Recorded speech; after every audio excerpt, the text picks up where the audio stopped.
આપ સર્વોને હેતપૂર્વક જય શ્રી સ્વામિનારાયણ। આજની સત્સંગ કથા વાર્તા નિજ મંદિર સાવરકુંડલા। આજની સત્સંગ કથા વાર્તામાં આપણે ચાતુર્માસ ઉત્સવ કથા અંતર્ગત જયા પાર્વતી વ્રત વિધિ અને મહાત્મ્ય કથા સાંભળશું।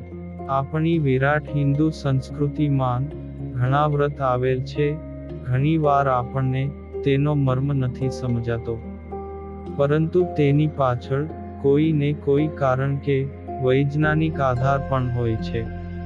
આ વ્રતો કુમારિકાઓ તથા સૌભાગ્યવતી સ્ત્રીઓ કરે છે। ભગવાન વેદવ્યાસે કુમારિકાઓને આદ્યશક્તિના અંશ તરીકે વંદનીય અને પૂજનીય ગણી છે, જેમાં 2 વર્ષની કન્યા કુમારિકા, 3 વર્ષની ત્રિમૂર્તિ, 4 વર્ષની કલ્યાણી, 5 વર્ષની રોહિણી, 6 વર્ષની કાલિકા, 7 વર્ષની ચંડિકા, 8 વર્ષની શાંભવી, 9 વર્ષની દુર્ગા અને 10 વર્ષની સુભદ્રા તરીકે પૂજાય છે। આ કુમારિકાઓ આદ્ય શક્તિના અંશ સ્વરૂપમાં પાર્વતી ગૌરીની આરાધના માટે તથા તેમના આશીર્વાદ માટે ગૌરી વ્રત ઉજવે છે। આ વ્રતનો પ્રારંભ અષાઢ સુદ પાંચમથી થાય છે।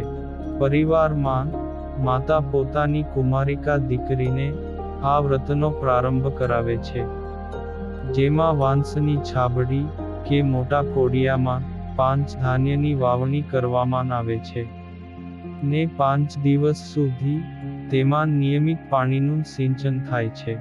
5મા દિવસે આ બીજમાંથી જવારાઓ ઉગે છે। આ જવારાઓ માન ગૌરીના આશીર્વાદથી ઉગ્યા હોવાના ભાવથી આ જવારા ગૌરીમાં કે જે અપ્રભંશ થતા ગોરમા તરીકે પૂજાય છે। નિત્ય તેમના ઉગવાની શરૂઆતથી 5 દિવસ સુધી અક્ષત, અબીલ, ગુલાલ, કંકુથી પૂજા થાય છે ને નાગલા એટલે કે રૂની માળા પહેરાવવામાં આવે છે। આ દિવસો દરમિયાન વ્રત રાખનારી કુમારિકાઓ ફળ ફળાદિક તથા ડ્રાયફ્રૂટ સૂકો મેવો ખાઈને ઉપવાસ કરે છે, ગોરમાના ગીતો ગાય છે, બગીચાઓમાં તથા મંદિરોમાં એકઠા થઈ વિવિધ રમતો સાથે સંગીતના તાલે આનંદ માણે છે। બાલિકાઓ માટે આ ગૌરી વ્રત નાની ગૌરીઓ તરીકે ઉજવાય છે। આમ નાની બાલિકાઓને જમીનમાંથી ધન ધાન્ય કેવી રીતે પ્રગટે છે તેનું ખેતી વિષયક જ્ઞાન પણ પ્રાપ્ત થાય છે અને કુમારિકાઓ મોટી થતાં જયા પાર્વતીનું વ્રત કરે છે। આ વ્રતનો પ્રારંભ અષાઢ સુદ 13થી થાય છે। કુમારિકાઓની સાથે સૌભાગ્યવતી સ્ત્રીઓ પણ આ વ્રત કરે છે, જેમાં 5 દિવસ મોળું ભોજન ખાઈને ઉપવાસ કરવાનો હોય છે। આ વ્રત દરમિયાન મીઠું શા માટે વર્જિત છે તેની સાથે પણ એક દંતકથા જોડાયેલી છે કે એકવાર માતા પાર્વતીએ તમામ દેવી દેવતાઓને કૈલાસ પર્વત પર ભોજન માટે આમંત્રણ આપ્યું હતું। તે બધા દેવી દેવતાઓ કૈલાસ પહોંચ્યા, જ્યાં માતા પાર્વતીએ અનેક પ્રકારની વાનગીઓ તૈયાર કરી હતી। આ પછી માતા પાર્વતીએ બધાને ભોજન પીરસ્યું અને બધાએ ખૂબ ઉત્સાહથી ભોજન કર્યું। માતા પાર્વતીએ બનાવેલો ખોરાક ખાઈને બધા દેવી દેવતાઓ ખુશ થયા, પરંતુ જ્યારે માતા પાર્વતીએ તે ભોજન ખાધું ત્યારે તેમાં મીઠું નહોતું। તેથી માતા પાર્વતીએ વિચાર્યું કે બધા દેવી દેવતાઓ તેમના આદર માટે મીઠા વગરનું ભોજન ખૂબ જ પ્રેમથી આરોગ્યું। તો આ પછી માતા પાર્વતીએ તમામ દેવી દેવતાઓને કહ્યું કે મીઠા વિનાનું ભોજન ઉપવાસનું ભોજન સમાન માનવામાં આવે છે અને તેથી તમામ દેવી દેવતાઓએ વ્રત રાખ્યું છે। ત્યારથી લઈને આજ દિવસ સુધી અષાઢ માસના શુક્લ પક્ષની ત્રયોદશીનો દિવસ જયા પાર્વતી વ્રત તરીકે મનાવવામાં આવશે। જેમાં મીઠાનું સેવન વર્જિત રહેશે. વર્તમાન સમયમાં પણ બહેનો અન્ય વ્યવસાયમાં વ્યસ્ત હોય તો પ્રથમ દિવસે અને વ્રતની ઉજવણીના છેલ્લા દિવસે એટલે અષાઢ વદ તેરસે એમ 2 ઉપવાસ કરે તો પણ વ્રત કર્યું ગણાય છે. આ વ્રત દરમિયાન શિવ પાર્વતીની પૂજા થાય છે અને શિવમંદિરો વ્રતી બહેનોથી વ્રતના ગીતો તથા ભજન ધૂનથી ગુંજી ઉઠે છે. કુમારિકાઓ માતા પાર્વતીને વ્રત તપથી જેમ શિવજી મળ્યા હતા તેમ મનપસંદ વર મેળવવા માટે આ વ્રત કરે છે. સૌભાગ્યવતી બહેનો પતિના સુખ માટે તથા પરિવારમાં સૌની સુખ શાંતિ માટે આ વ્રત કરે છે. વર્ષ દરમિયાન ઘરમાં અન્ન જળના ભંડાર ભરેલા રહે તેવી મનોભાવના સાથે બહેનો આ વ્રત કરે છે. સંતાન પ્રાપ્તિ માટે પણ આ વ્રત લેવામાં આવે છે.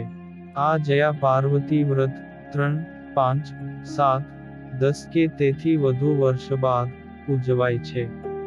વ્રતની ઉજવણી વખતે 5 કુમારિકાઓ તથા સૌભાગ્યવતી સ્ત્રીઓને ભોજન કરાવીને ભેટ સોગાદ આપવામાં આવે છે. આ વ્રતો સ્ત્રીશક્તિ જાગરણ, સામાજિક સમરસતા તથા ધર્મ સંસ્કાર માટે ઉજવાય છે. વ્રતી નારી શક્તિમાં તપ, ત્યાગ, આત્મસંયમ, સહનશક્તિ, સ્વાસ્થ્ય સભાનતા, સદાચાર, સ્વધર્મનું ગૌરવ વગેરે સદ્ગુણો કેળવાય છે. ઋષિ પરંપરા દ્વારા હિન્દુ સંસ્કૃતિમાં આ વ્રતો બહેનોને વારસામાં મળ્યા છે જે સદીઓથી ઉજવાય છે. આ વ્રતોની ઉજવણીમાં દેવી સ્વરૂપે માન પાર્વતીનું ચિત્ર ફોટો મૂકવામાં આવે છે. આ ચિત્રમાં માન પાર્વતીને 4 હાથ દર્શાવ્યા છે.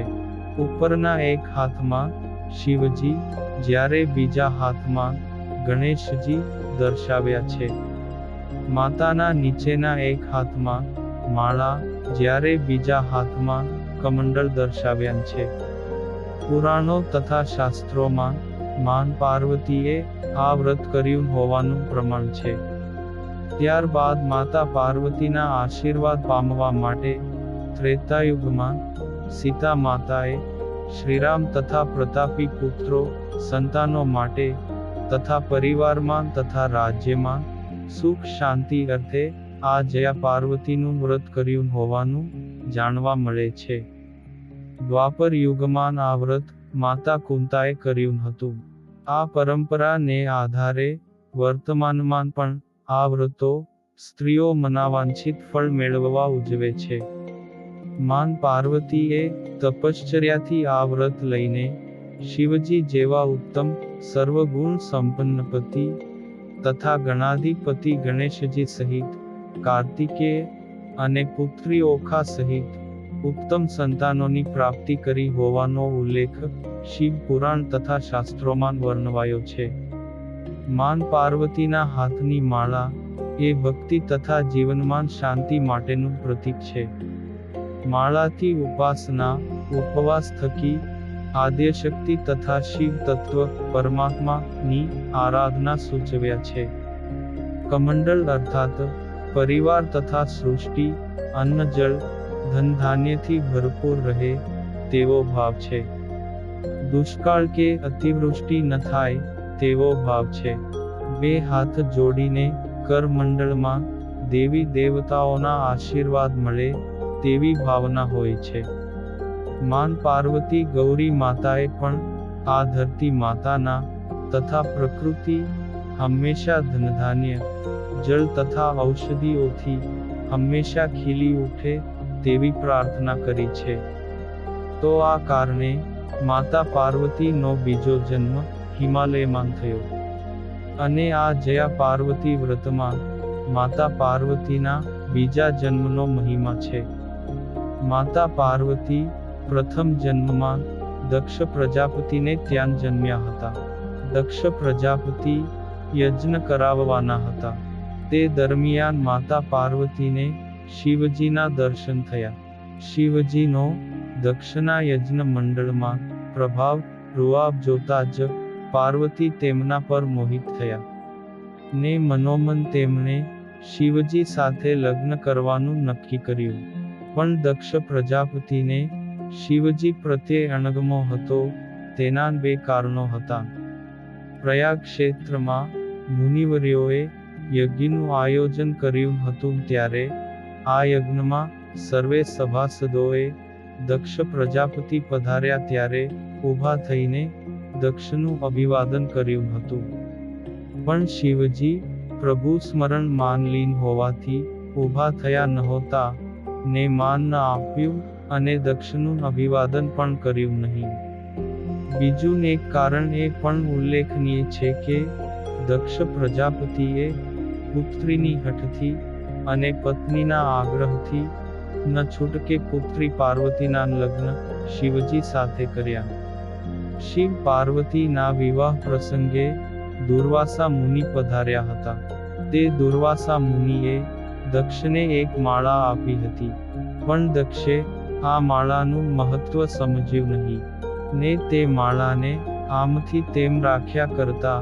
તેથી શિવજીએ સહજ ભાવથી સસરા દક્ષને કહ્યું કે આ બાબત યોગ્ય નથી. માળા તો પૂજામાં રખાય છે. આ વગર માગી સલાહથી દક્ષ પ્રજાપતિને જમાઈ શિવજી માટે અણગમો થયો હતો. પછી એક વેળાએ દક્ષ પ્રજાપતિએ યજ્ઞ કર્યો. તેમાં શિવજીને આમંત્રણ આપ્યું નહીં ને પતિની આજ્ઞા ન હોવા છતાં પાર્વતી પિતા દક્ષના યજ્ઞમાં ગયા ને કનખલ ઋષિકેશ માન યોજાયેલા યજ્ઞમાં પતિ શિવજીનું આસન ન હતું ને તેમનો તિરસ્કાર થયો હતો. તેથી પુત્રી પાર્વતીને ખોટું લાગ્યું. પછી તેમણે યજ્ઞકુંડમાં ઝંપલાવ્યું અને પ્રાણત્યાગ કર્યો. પુત્રી પાર્વતીના મનોરથો અધૂરા રહ્યા. દક્ષને ત્યાં જન્મીને પાર્વતીજીને પતિ સુખ તથા સંતાન પ્રાપ્તિનું સુખ મળ્યું નહીં ને તેઓ સાંસારિક જીવનના સુખથી વંચિત રહ્યા. વળી આપણા શાસ્ત્રોમાં પુનર્જન્મનો ઉલ્લેખ છે. એક જન્મમાં જીવાત્મા અધૂરા મનોરથો પૂર્ણ કરવા માટે બીજો જન્મ લે છે. તેથી આદ્ય શક્તિ માતા જગદંબા ભુવનેશ્વરીની પ્રેરણાથી બીજા જન્મમાં પાર્વતીજીએ પિતા હિમાલય તથા માતા મેનાને ત્યાં જન્મ્યા.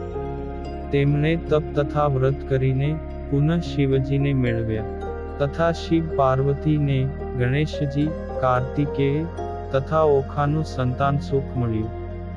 આમ બીજા જન્મમાં માતા પાર્વતીએ જે વ્રત કરીને મનોવાંછિત ફળ મેળવ્યા હતા તે જ આ જયા પાર્વતી વ્રત તરીકે ઓળખાયું, જે ઋષિ પરંપરાથી સનાતન ધર્મમાં હિન્દુ સંસ્કૃતિમાં સ્ત્રીઓ માટે અમૂલ્ય ને અણમોલ તથા અદ્ભુત વ્રતનું ઉદાહરણ બન્યું.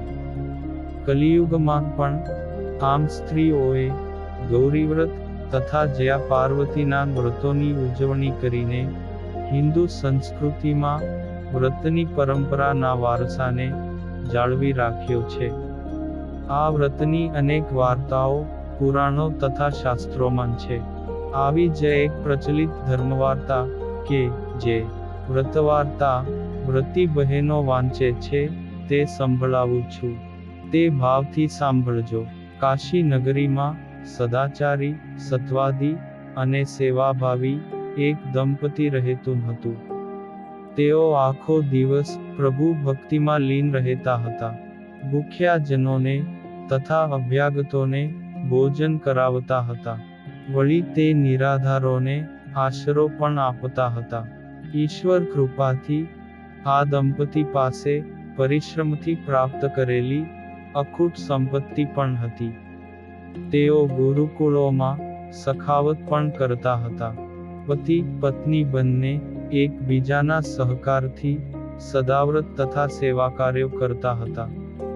તેમનામાં સહેજે પણ અભિમાનનો છાંટો ન હતો. કાશી નગરીના સમગ્ર પંથકમાં આ દંપતીની પ્રસિદ્ધિ ફેલાવા માંડી ને દૂર દૂરથી શ્રેષ્ઠીઓ તથા સંત મહાત્માઓ પણ તેમના દર્શને આવવા માંડ્યા. એક વખત મહર્ષિ નારદ મુનિ કાશી નગરીમાં આવ્યા. તેમણે આ ગૃહસ્થીનો મહિમા સાંભળ્યો. તેમને પણ આ ગૃહસ્થીને ત્યાં જવાની પ્રેરણા થઈ. નારદ મુનિ ફરતા ફરતા ત્યાં આવી ચઢ્યા. તે ગૃહસ્થ દંપતીએ તેમને આવકાર આપીને ફળ ફળાદિકથી સ્વાગત કર્યું. તે નારદજી પ્રસન્ન થયા. પછી નારદજીએ પૂછ્યું ત્યારે તે ગૃહસ્થીએ કહ્યું કે, હા મુનિરાજ, આપની કૃપાથી સર્વ વાતે સુખ છે. પણ બોલતાન તે ખચકાઈ ગયા. એટલે નારદજીએ કહ્યું કે ખચકાવાની કાની જરૂર નથી. તમારા મનમાં જે કાની હોય તે વિના સંકોચે કહો. હે મુનિરાજ, બીજી કોઈ ઈચ્છા તો નથી, પણ એક સંતાનની ખોટ છે, જે મારા આ સદાવ્રતને સંભાળે. આમ કહીને તે ગૃહસ્થે મુનિને પ્રણામ કર્યા. ત્યારે નારદજી બોલ્યા, જે અહીંથી તમે દક્ષિણ દિશામાં જાવ ત્યાં એક અપૂજ શિવલિંગ છે. ઘણા વર્ષોથી તેની કોઈ પૂજા કરતું નથી. ત્યાં જઈને તમે શંકર પાર્વતીની શ્રદ્ધાપૂર્વક સેવા પૂજા કરો, તો સદાશિવ ભોળાનાથ તમારા પર પ્રસન્ન થશે. તમારી સર્વ મનોકામના પણ પૂર્ણ થશે. આમ આશીર્વાદ આપીને નારદજી ચાલતા થયા. પછી બીજા જ દિવસે નારદ મુનિની સલાહ પ્રમાણે પતિ પત્ની દક્ષિણ દિશા તરફ ચાલી નીકળ્યા.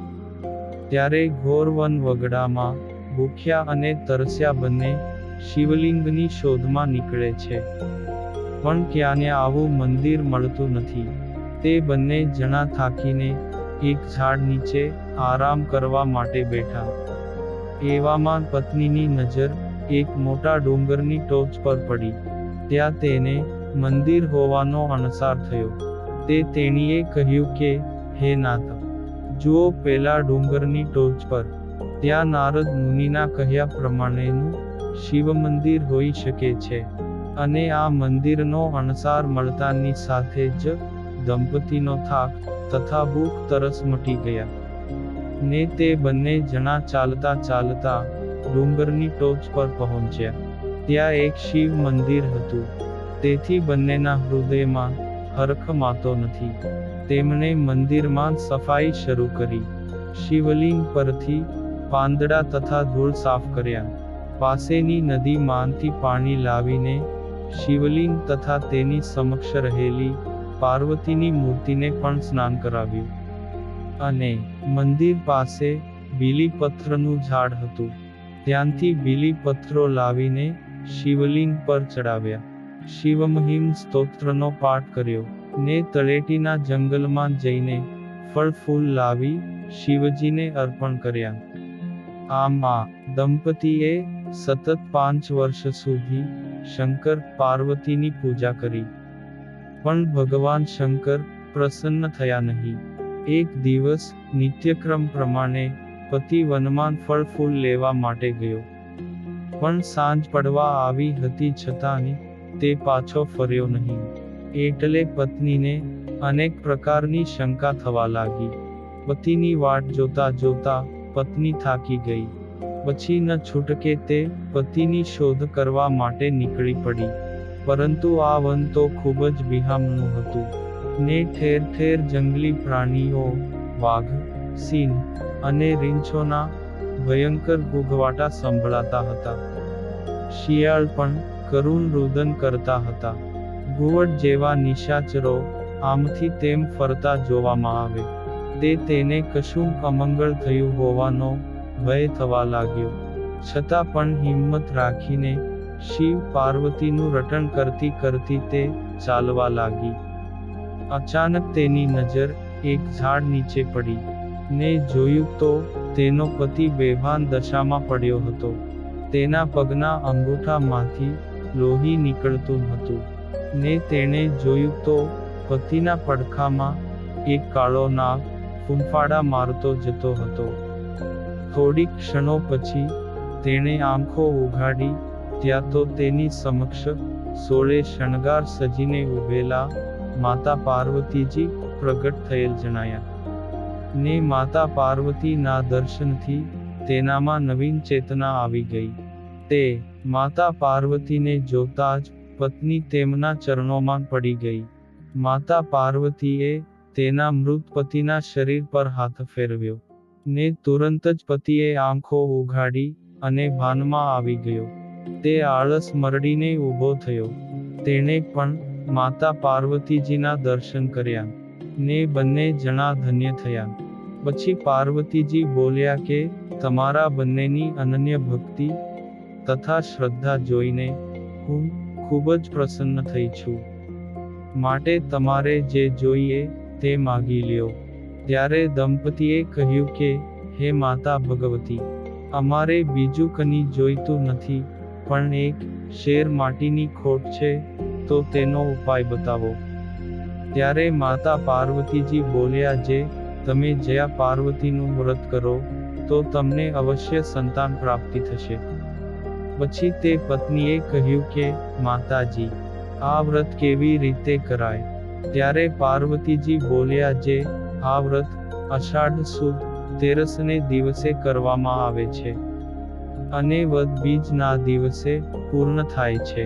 આ વ્રત કરવાથી તમને સંતાન પ્રાપ્તિ ઉપરાંત મને જેમ આ વ્રતથી શિવજી મળ્યા છે, તેમ કુમારિકાઓને પણ તેનો મનગમતો ભરથાર મળે છે. તે ઉપરાંત સ્ત્રીઓને સૌભાગ્ય પણ પ્રાપ્ત થાય છે. આ વ્રત 5, 10, 15 કે 20 વર્ષે અનુકૂળતા પ્રમાણે ઉજવવું. તે દિવસે કુંવારી કન્યાઓ, ગોયણીઓ ને સૌભાગ્યવંતી સ્ત્રીઓને ભોજન કરાવવું અને બ્રાહ્મણો પાસે આ વ્રતની ઉજવણીની પૂજા કરાવીને દાન દક્ષિણા આપવી. કુટુંબના સૌ પરિવારજન તથા સગા સંબંધીઓને ભોજન કરાવવું ને ગોરમાની પૂજા કરવી. વ્રતમાં ઉગાડેલા જવારા નદીમાં કે પીપળાના ઝાડ નીચે અથવા તો માતાજીની ડેરીએ નિયત સ્થળે પધરાવવા. ને વ્રતી બહેનોએ ભોજનમાં મીઠું લેવું નહીં, એટલે કે મોળું એકટાણું કરવું, અને વ્રતની કથા સાંભળવી તથા ઘરમાં દાદા દાદી તથા વડીલોને પ્રણામ કરીને આશીર્વાદ મેળવવા. આ વ્રતથી સૌનું કલ્યાણ થાય તેવા આશીષ મળે છે. આમ વ્રતનો મહિમા સંભળાવીને માતા પાર્વતી અંતર્ધાન થઈ ગયા. આવા માતા પાર્વતીના આશીર્વાદ મેળવીને તે દંપતી આ જયા પાર્વતીનું વ્રત કરે છે. ને તેમને ત્યાં પારણું બંધાયું. ને પુનઃ કાશીનગરીમાં સૌ કોઈ આ દંપતીના દર્શને આવે છે અને જયા પાર્વતી વ્રતનો મહિમા જાણે છે.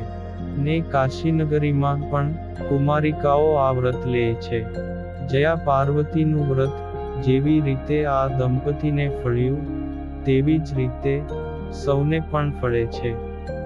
આ વ્રતની કથા સંભળાવનાર તથા સાંભળનારને પણ આ વ્રત કર્યાનું ફળ મળે છે. વળી શ્રદ્ધાથી કરેલું વ્રત કે કોઈ પણ સેવા કાર્ય વ્યર્થ નથી જતું. તેનું ફળ તો અવશ્ય મળે જ છે. આમ જયા પાર્વતી વ્રત વિધિ અને મહાત્મ્ય કથા વાર્તા સંપૂર્ણ. અને હવે પછીની કથા વાર્તા આપણે આગળના ભાગમાં સાંભળશું. અત્યારે આપ સર્વોને ભાવથી જય શ્રી સ્વામિનારાયણ.